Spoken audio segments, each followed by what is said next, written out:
Hey everyone, Marcia here. I am back today with another scrapbook process video for my creative scrapbook. I am using the April Main kit, which features the Paige Evans Blooming Wild collection.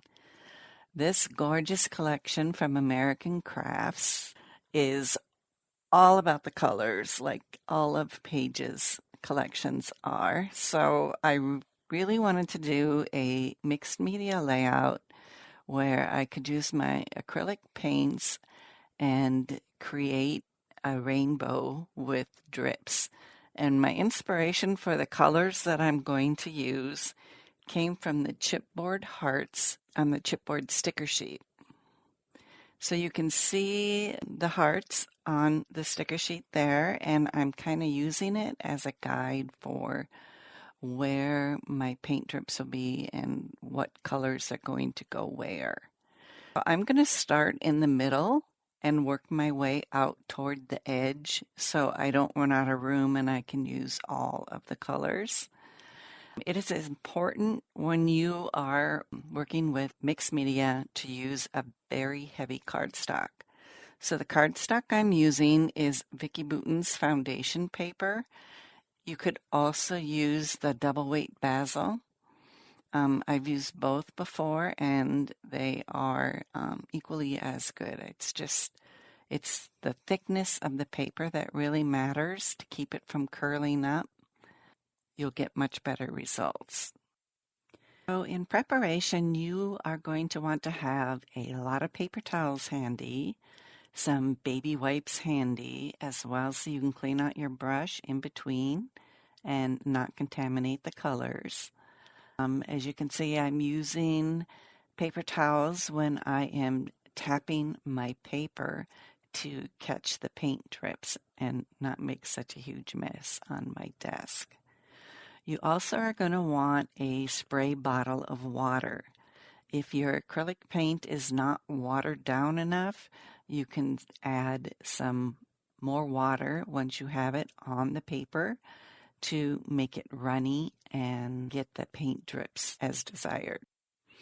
In between colors, it's important that your paint is dry before you go on to the next color. If you saw at the very beginning, I did not do that with the yellow, and my orange ran right into the yellow and contaminated it. So I'm going to fix the yellow at the end when I'm done with all the colors and fix that. Probably not as important with all of the pinks because they blend better, but definitely I want the yellow to stay yellow.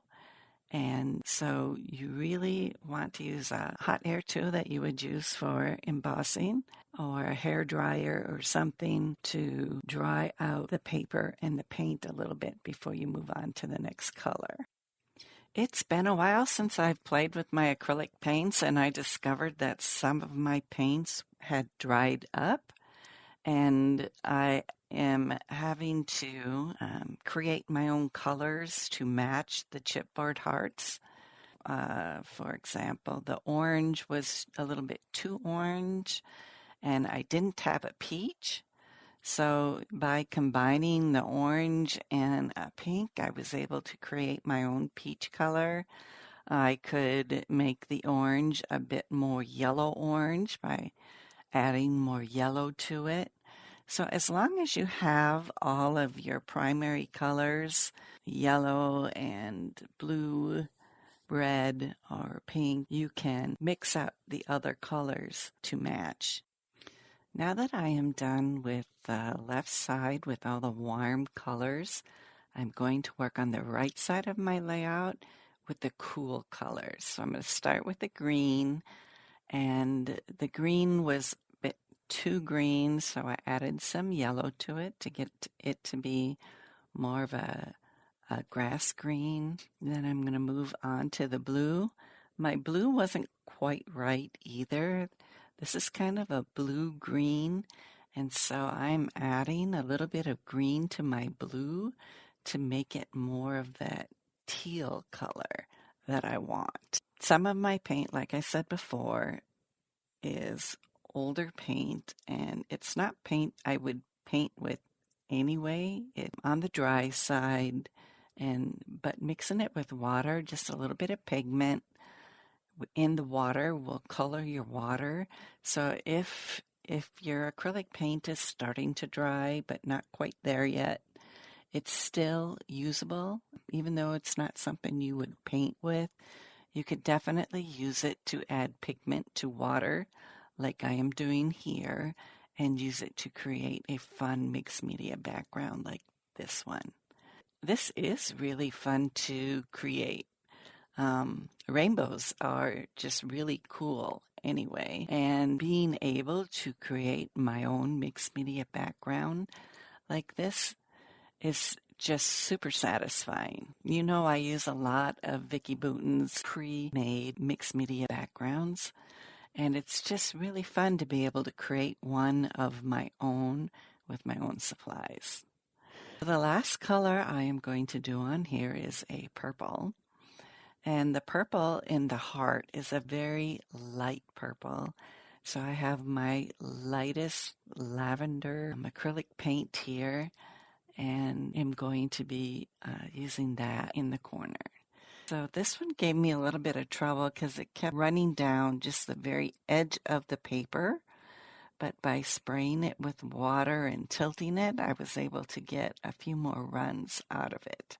And don't be afraid to go back and add more pigment to your paper. If you spray it with water and it all runs down the page, just add a little bit more pigment to it and keep going until it's the color that you want. So then I'm going to go back and I'm going to fix my yellow. So all I need to do is water down a bit more yellow and add that in the middle. The layout I'll be creating today is based on the monthly sketch for My Creative Scrapbook by Laura Whitaker. And you can see the sketch at the beginning of the video. So it has a circle right in the middle of the layout. When my background is dry, I took out my compass and I'm going to add a circle right in the middle of my paper. I kept this very light. I just need to see where the line is so I can pierce a few holes in the paper along that line so I can do some hand stitching. I use a paper piercing tool to create my holes with a self-healing mat underneath my layout. So it's soft underneath and my paper piercer will go through the paper easier than if I were to have it on hard tabletop. Then I decided on a thread. I'm using an ombre blue thread, and it's not a DMC floss. This is a very fine, like crochet thread. So it is cotton, like DMC floss. It's made by DMC as well. But this thread is more of a crochet thread, a very fine crochet thread. And it worked really well, and I didn't have to mess around with separating my floss strands for the correct thickness. So I decided to do a daisy chain. I have in the past only done straight stitching, and I thought it would be really fun to try my hand at a daisy chain stitch. So I really have not done this daisy chain since I was a little girl, and my grandma was teaching me how to do some embroidery. So it was really kind of fun to connect back to those memories of my childhood with my grandma teaching me how to do this, and also just sit down and chill in front of the TV for a little bit and catch up on something on TV. So I was watching the Netflix series Shadow and Bone, which was very interesting. So if you guys are watching anything on Netflix, let me know what you're binging so I have something new to watch next time I decide to sit and stitch something. It was really kind of relaxing to do. So if you have not tried hand stitching, I would say really give it a try.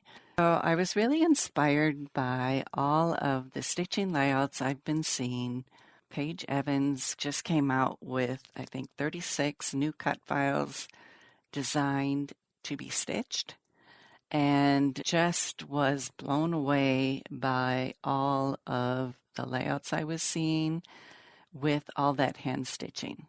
Now, I love to do machine stitching on my layouts because it's much quicker, but it's not as obvious as hand stitching, because with hand stitching, it's a thicker line of thread and much more visible.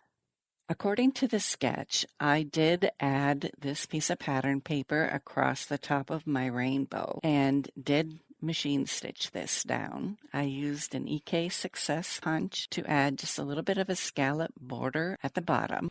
The sketch also calls for some banners to go behind the photo.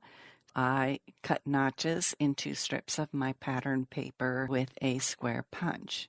So this is an easy way to notch your pattern paper. Just turn the punch upside down so you can line up where you should be punching your paper.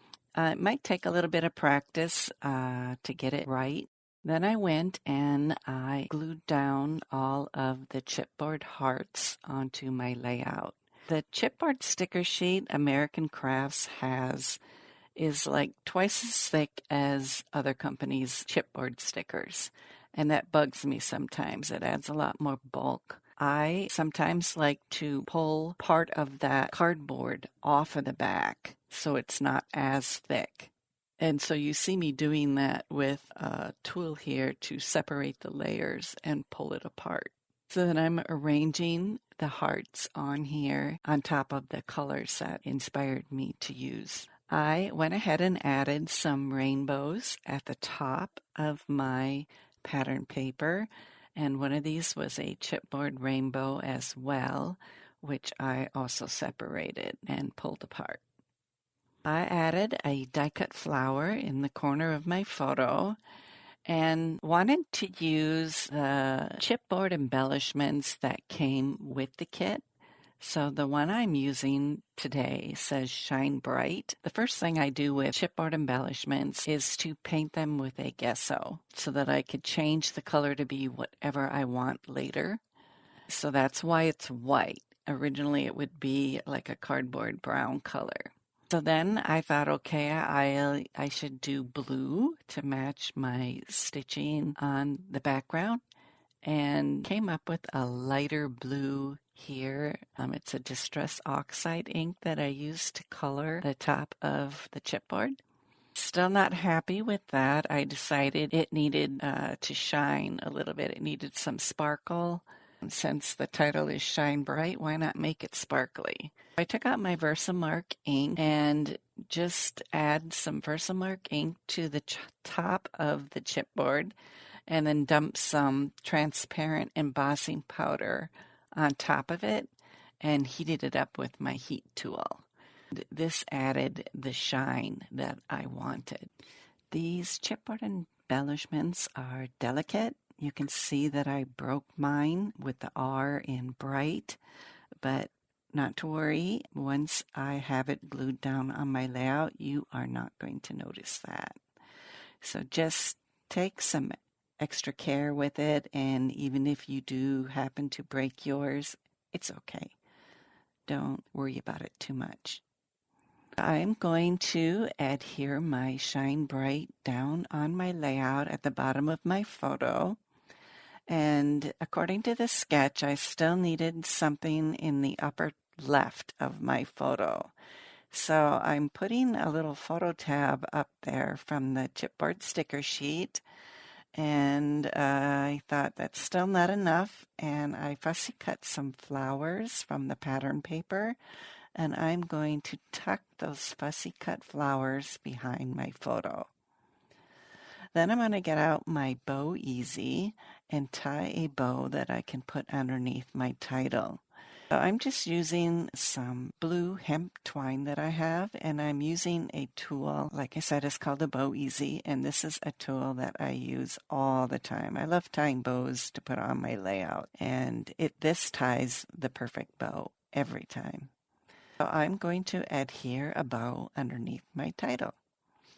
And that is pretty much my layout.